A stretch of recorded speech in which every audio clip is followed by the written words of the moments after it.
Hey everybody, it's Dana with Engadget. I'm here with the Microsoft Surface Pro 2 tablet. As you'd expect, it's the sequel to the Surface Pro, which came out earlier this year. And now I'm here to give you a walkthrough of both the hardware and the software, which would be Windows 8.1.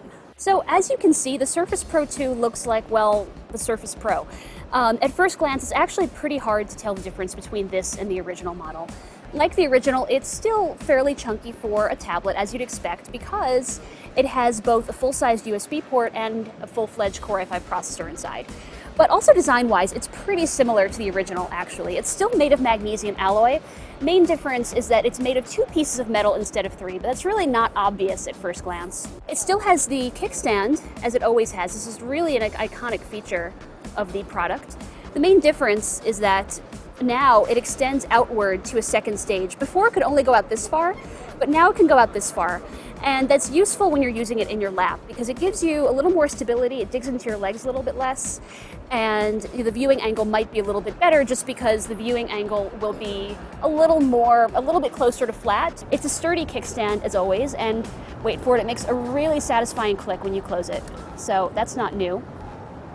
Also not new is the fact that this has a really great display. So this is basically the same display that this always had. Measures 10.6 inches across, has 1080p resolution, it's an IPS screen, and as always is optically bonded. So there's minimal space between the glass and the touchscreen, which means that it's a pretty low glare display as far as screens are concerned. Also, like the previous Surface Pro tablet, this supports pen input. So it comes with this pen in the box. So as always, this is based on Wacom's digitizer technology, which means that the pressure sensitivity is going to be off the charts. So I can sketch really lightly here, or I can just bear down really heavily and get some really thick marks there. And really the pressure sensitivity is second to none. Wacom is great at recognizing the difference between very subtly different levels of pressure sensitivity. So it's great not just for doodling like I'm doing now, but it'll be great for note-taking too. Also, when you're writing, it just picks it up right away, so you're never going to have to retrace your letters because it didn't pick it up the first time. That's not going to be an issue here. So overall, the pen input is just as excellent as it was the first time around. Now really, what would a Surface Pro tablet be, or any Surface tablet be, without the optional keyboard covers? Right now, I'm using the Type 2 cover. That's the one with the physical keys, as opposed to the Touch 2 cover, which has your flat keys. It is made of polyurethane. So this really feels the same as the original Type cover. It's just that the keys are backlit. And I know that you're going to have a hard time telling here because we're shooting outside, but the backlighting is really subtle. It doesn't exactly glow from underneath the keys like on a proper laptop, but you will notice it when you're actually in a dark environment, and that should come in handy the next time you're on, say, a long-haul flight or something like that. And you can see me typing here.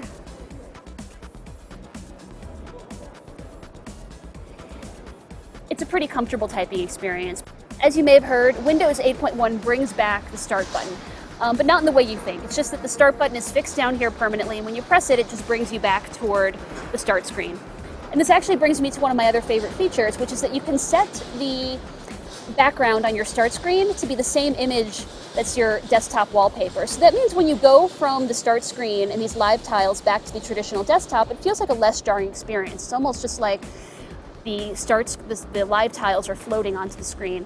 In addition, you're going to find that Windows 8.1 includes a bunch of new apps. So you've got Reading List, which is very similar to Read It Later, so you can flag stuff on the web and then save it to read later. You've got Health and Fitness, Food and Drink, and you've got just certain utilities that you didn't realize you were missing before, like an alarm, a calculator, which has a converter here, sort of a nice feature.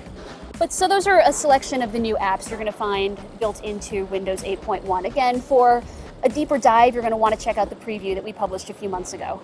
So we already took you through the design of the Surface Pro 2 and also showed you the new dual-stage kickstand, but I just want to circle back and talk a little bit more about both the hardware and the internals. So as I said here, this is still a fairly thick tablet just because there's a Core i5 processor inside and also because there's that full-size USB port.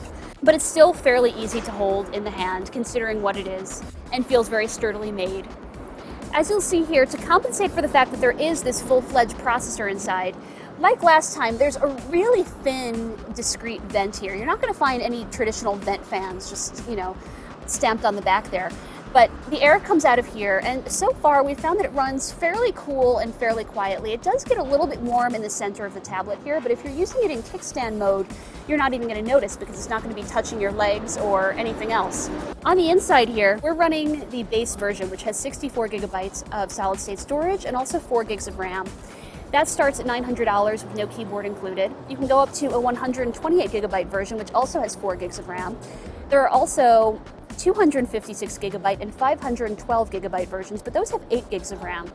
So what's nice is that even though we were testing the base model, which has half as much RAM as the top end models, we had pretty good performance. The performance was on par, generally speaking, with any Haswell Ultrabook we've tested recently in terms of speed, in terms of general benchmarks, and in fact the graphics performance was even a little bit better, which was surprising to me because you don't necessarily buy something like this expecting it to be graphically powerful. The battery life is also much improved. It's interesting, on Microsoft's site, on its Surface Pro 2 site, it doesn't actually give an explicit battery life claim, but that might be a mistake on Microsoft's part. The battery life is much improved here, as you'd expect with any machine moving from Ivy Bridge to a Haswell processor. So we're getting a little over 6 hours of battery life, which is nice because on the last model we couldn't really crack 4 hours, or we could barely crack 4 hours. So this is a pretty serious improvement this time around. And I think that if you use less taxing conditions than we do in our typical battery test, you actually should be able to get beyond 6 hours. So again, you're going to find this on sale this week with a base price of $900 for the tablet with the pen included.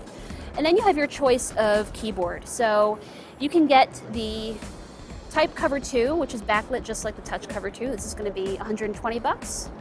Or you can get the Type Cover 2 for $130. So Touch Cover 2, Type Cover 2. Your choice.